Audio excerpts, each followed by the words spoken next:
Hello বন্ধুরা, কেমন আছো তোমরা সবাই? আমরা তো এসেছিলাম পুরী ঘুরতে। আর আজকে দেখো সকাল সকাল বেরিয়ে গেছি পুরো ভুবনেশ্বরটা ট্রিপটা এনজয় করতে। আর এখন বাজে সকাল ৭টা। আর দেখো গাড়িতে সবাই বসে পড়েছে আর আমি একদম সানগ্লাস পরে সুন্দর মেকআপ করে রেডি হয়ে বসে পড়েছি। তো প্রথমেই আমরা চলে গেলাম সেন্ট আর্ট মিউজিয়ামে। তো চলো একটু ঘুরে নিই।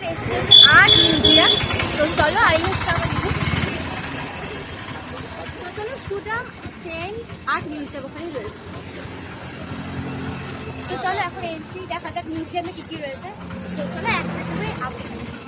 ঢোকার সঙ্গে সঙ্গে টিকিট দিয়ে দিল ৩০ টাকা করে টিকিট। আর প্রথমেই ঢুকে দেখে নিলাম যে এখানে কি ড্রয়িং গুলো আঁকার পটচিত্র, এখানে ছবি রাখা রয়েছে। তারপরে চলে গেলাম সমস্ত আঁকাগুলো দেখে। সত্যি বলতে চিত্রগুলো দারুণ হয়েছে। আর দেখো এই সমস্ত আর্ট কিন্তু বালি দিয়ে তৈরি করা, এক একটা স্তূপ দেখতে কিন্তু দারুণ লাগছে, তাই না? আমার কিন্তু প্রথমবারে দেখে দারুণ লাগছিল, একেবারে চোখ কিন্তু ধাঁধিয়ে গেছিল। আর এখানে কিন্তু মোট ১২-১৩টার মতো স্তূপ রয়েছে। প্রত্যেকটা স্তূপ কিন্তু দারুণ লাগছে দেখতে। সমস্ত স্তূপ কিন্তু বালি দিয়ে একটু একটু করে জল দিয়ে আর কিছু একটা কেমিক্যাল দিয়ে তৈরি করে বানানো রয়েছে। দেখো এই স্তূপটা সব থেকে সুন্দর লাগছে, জগন্নাথের মূর্তি এঁকে খুব সুন্দর করে বানানো হয়েছে। আর এই দেখো এটা হচ্ছে আমাদের লুক সকালবেলায়। আমার আর পাগলার লুক কেমন লাগছে তোমরা অবশ্যই কমেন্ট করে জানিয়ে দাও। আর বাকি স্তূপগুলো দেখে আমরা আবার রওনা হয়ে গেলাম পরের কিছু দেখতে। আর তারপরে এই সাইডের খুব সুন্দর এই দৃশ্য আর এই ওয়েদার দেখতে দেখতে আমরা বেরিয়ে পড়লাম চন্দ্রবাগান বিচ দেখতে। চন্দ্রবাগান বিচটা কিন্তু দারুণ লাগছে। চন্দ্রবাগান বিচ দেখতে দেখতে আমরা পৌঁছে গেলাম কোণার্কের সূর্য মন্দির। চলো একটু কোণার্কের সূর্য মন্দির রওনা হয়নি। আমরা এখন চলে এসেছি কোণার্কের সূর্য মন্দিরে।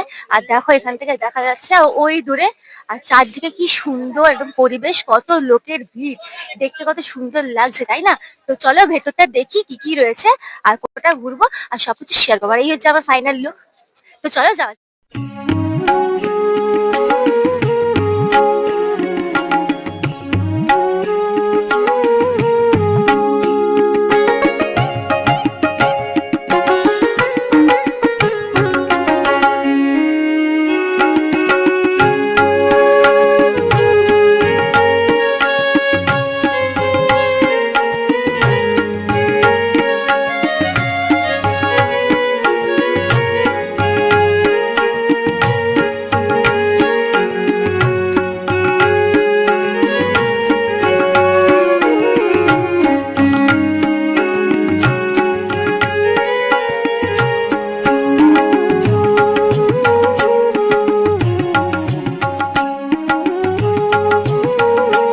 কোণার্কের সূর্য মন্দির দেখার পর আমরা বেরিয়ে গেলাম। এখন বাজে হচ্ছে ১২টা। আর দেখো কত সুন্দর মার্কেটিং এ কি সুন্দর সুন্দর জিনিস এখানে বিক্রি হচ্ছে। আর এত সুন্দর দেখতে জিনিসগুলো যে দেখে একদম মন ভরে যায়। কিন্তু আমরা কিন্তু কিচ্ছু কিনিনি, কারণ এখন কিন্তু একটা বাজতেই যায়, প্রচন্ড পরিমাণে খিদে পেয়ে গেছে। সেই জন্য আমরা চলে গেলাম একটা রেস্টুরেন্ট আর বসে পড়লাম যে কি খাবো সেই জন্যই। আর দেখো মেনু কার্ড হাতে নিয়ে নিয়েছি, ভাবছিলাম যে একটা থালি খাবো, কিন্তু না থালি কিন্তু খাবো না, কারণ ভাত আমার খেতে একদমই ইচ্ছে করছিল নতুন একটা কিছু আইটেম টেস্ট করতে। আর দেখো আমি কিন্তু নিয়ে নিয়েছি ধোসা অর্ডার করেছিলাম। আর এখানে বাকিরা সবাই কিন্তু থালি অর্ডার করেছিল। মশলা ধোসা অর্ডার করেছিলাম, তার সঙ্গে ৩ রকমের সাম্বার, চাটনি আর একটা ভেজ তরকারি দিয়েছিল। আর দেখো এখানে সবার খাবার কিন্তু চলেই এসেছে। তো চলো এবার আমরা খাওয়া শুরু করে দিই। এত বড় ধোসা কি করে খাবো সেটাই একটা বড় ব্যাপার। জীবনে প্রথমবার এত বড় একটা ধোসা দিচ্ছে। আমাদের কলকাতায় কিন্তু এত বড় ধোসা কিন্তু দেয় না, জানো তো? আমাদের এখানে সবসময় মিডিয়াম সাইজেরই ধোসা দেয়। তো যাই হোক ধোসাটা খাওয়া শুরু করি। খেতে কিন্তু দারুণ লাগছিল। যখন মশলা ধোসাটা নিয়ে একদম সাম্বারের মধ্যে ডুবিয়ে খাচ্ছিলাম, মনে হচ্ছিল যেন অমৃত। কারণ আমাদের এখানে কলকাতার মশলা ধোসার সঙ্গে সমস্ত যে সাম্বার চাটনিটা সেগুলো একটু বেশি টক লাগে। আর এখানে কিন্তু টক নয়, সমস্ত পরিমাণে টেস্ট আমরা পাচ্ছিলাম। আর খাওয়া দাওয়ার পরে আমরা চলে গেলাম ধবলগিরি, দুয়ালগিরি, শান্তিস্তূপ দেখতে। আর দেখতে কিন্তু দারুণ লাগছিল। অনেকটা সিঁড়ি কিন্তু পার করে উপরে উঠতে হয়েছিল। আর এত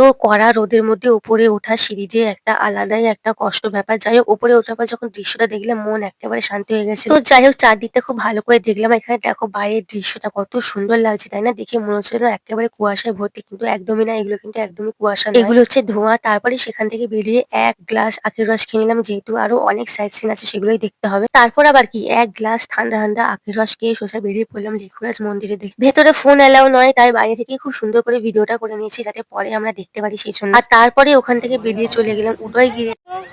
তো আমরা এখন আছি উদয়গিরি। কতটা উঁচুতে উঠতে হচ্ছে, খুব কষ্ট হচ্ছে। দেখো কতটা উপরে উঠে গেছি। ইস, অনেকটা উঁচুতে উঠে গেছি আর পাচ্ছি না। এখান থেকে কেমন করে এবার উঠবো? এই কি ভাল লাগছে? আমি পাগল আছি। দেখো এইদিকে দেখো কতটা উঁচু, এবার দেখো কতটা উঁচুতে উঠতে হবে। চলো দেখি উঠতে পারি কিনা। চলো আরো উঁচুতে উঠি দেখি। হ্যাঁ মজা পেতে তাই। কতটা উঁচু, এখন অনেকটা উঁচুতে উঠে গেছি। এখনো ওই দেখ ওই জায়গাটা যেতে হবে, দেখ ওই যে মন্দিরের উঁচু খণ্ডগিরি পাহাড়, এখান থেকে বোঝাই যাচ্ছে ভুবনেশ্বরের পুরো আমরা কতটা উঁচুতে উঠে গেছি। একবার দেখো ওই যে ভুবনেশ্বরের পাহাড়, আর এটা উঠতে হবে। ফাইনালি চলে এসেছি, বুঝতে পেরেছি মজা করতে করতে গেছি তো ওই জন্য। যাই হোক ফাইনালি সো আমরা উঠতে পেরেছি ফাইনালি। ইয়া দেখো তো ফাইনালি আমরা ৭ সমুদ্র ১৩ নদী পার করে আমরা উপরে কিন্তু পৌঁছে গেলাম। কষ্ট হয়েছে ঠিকই, বাট উপরে উঠেছে কি মজা কি শান্তি সেটা একমাত্র যারা উঠেছে তারাই জানে। আর এখানে মন্দিরে প্রণাম করে সোজা চলে গেলাম নন্দনকানন চিড়িয়াখানা। আমরা অ্যাটলাস চলেছি নন্দনকানন চিড়িয়াখানা। তো চলো এখানে অনেক কিছু দেখবো, অনেক পশু পাখি বাঘ সিংহ, অনেক বড় চিড়িয়াখানা। তো দেখি কি কি দেখি আর তোমাদের সঙ্গে শেয়ার করি, চলো। আর আমরা চলেই আসলাম নন্দনকানন চিড়িয়াখানা। প্রথমে ঢুকতে না ঢুকতেই প্রথমে চোখে পড়লো হচ্ছে গিয়ে ভাল্লুক, যেটা আমি প্রথমবার দেখছি। এখানে বেশ কিছু জিনিস আছে যেগুলো আমি প্রথমবারই দেখছি, কারণ জীবনেও কোনোদিনও আমরা সেই বাঘ সিংহ জন্তু জানোয়ার ইত্যাদি এগুলো কিন্তু দেখিনি। তো যাই হোক, আর তারপরে চোখে পড়লো হচ্ছে বেজি, জলের মধ্যে থাকে। এটাকে অ্যাকচুয়ালি কি নাম বলে সেটাই আমি ভুলে গেছি। তারপরে এখানকার ফেমাস যে বাঘ, বাঘ কিন্তু চোখে পড়েই গেল। আর বাঘ দেখে আমার মনটা একেবারেই শান্তি হয়ে গেছে, কারণ বাঘ আমি কোনোদিনও দেখিনি, প্রথমবার দেখলাম। আর তারপরে আবার একটা ভাল্লুক চোখে পড়লো, সেখান থেকে চলে গেলাম সিংহ দেখে। সেখানে গিয়ে দেখি সিংহ তো একেবারে লটকে গেছে, যেন ওকে খেতে ফেতে দেয় না, এরকম একটা ব্যাপার। তো যাই হোক, সিংহ তো একেবারে শুকিয়ে কাঠ পাকিয়ে গেছে। হ্যালো সিংহ, সিংহ মামা তোমার খাদ্য দেখো কত দাঁড়িয়ে দা। এদিকে বাঘও বসে পড়েছে লটকে গেছে, এদিকে সিংহও লটকে গেছে। আবার শুয়ে আছে এই বাচ্চা, hello hi, how are you?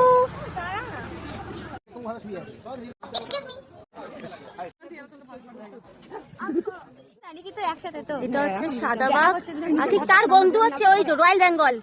Royal Bengal, এই রয়্যাল রয়্যাল এখানে আছে ভালো করে। This is royal Bengal tiger. ও রয়্যাল বেঙ্গল, এই যে সাদা। হ্যালো ভাইটি, এই এই ভাউ ভাউ ভাউ ভাউ, এটা নেতিয়ে নেতিয়ে গেছে।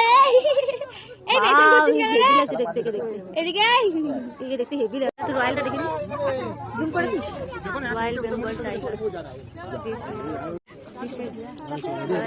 দুই দিকে দুই বাঘ ভালোই মডেলিং করছে। একদিকে সাদা বাঘ দারুণ ভাবে মডেলিং করলো, আর একদিকে দেখো চিতা বাঘ খুব সুন্দর করে মডেলিং করছে। আর সত্যি বলতে সারা জীবন বাঘ এঁকেই গেলাম, বাঘ চোখের সামনে যে এত বড় দেখতে পারবো এটাই হচ্ছে ভাগ্যের একটা ব্যাপার। আর তারপরেই চলে গেলাম হাতি দেখতে। যদিও এই হাতিগুলো অনেক ছোট ছোট বাচ্চা হাতি, আমি কিন্তু ছোটবেলায় এর থেকেও অনেক বড় বড় হাতি দেখেছি জানো তো, যদিও সেটা অনেক বছর আগেকার একটা কথা। যাই হোক, তারপর হাতি দেখার পর সোজা চলে গেলাম জিরাফ দেখতে। এই জিরাফ গুলো কত বাচ্চা, জিরাফ মানে সবকিছুই বাচ্চা। আমাদের ইকো পার্কের গেট নাম্বার ৬ কিন্তু অনেক বড় বড় জিরাফ রয়েছে জানো তো। জিরাফ দেখার পর আশেপাশে অনেক কিছুই দেখলাম, দেখতে দেখতে চলে গেলাম এখানে হরিণ ছিল, হরিণ দেখে তারপর টুকটাক অনেক কিছু পাখি ছিল। এখানে সবাই ঢুকছিল, ভাবছিলাম ভেতরে ঢুকে কি রয়েছে, গিয়ে দেখি সেরকম কিছুই নেই, জাস্ট একটা কাঁচের ঘরের মধ্যে কিছু একটা রাখা হয়েছে। তারপরে মোস্ট ইম্পর্টেন্ট জিনিস যেটা আমি জীবনে প্রথমবার দেখলাম সেটা হচ্ছে জলহস্তী। জলহস্তী আমি প্রথমবার দেখলাম, সারা জীবন শুধু বইয়েই জিকে যে বাচ্চাদের বই হয় সেখানেই দেখেছি, কিন্তু জীবনে প্রথমবার জলের মধ্যে উঠে রয়েছে জলহস্তী দেখলাম। জলহস্তী দেখতে দেখতে সন্ধ্যা হয়ে গেছিল, তাই সেখান থেকে খেয়ে দিয়ে আমরা বেরিয়ে পড়লাম বাড়ির দিকে রওনা হতে। সো ভিডিওটা এই পর্যন্তই, ভালো লাগলে একটা লাইক করে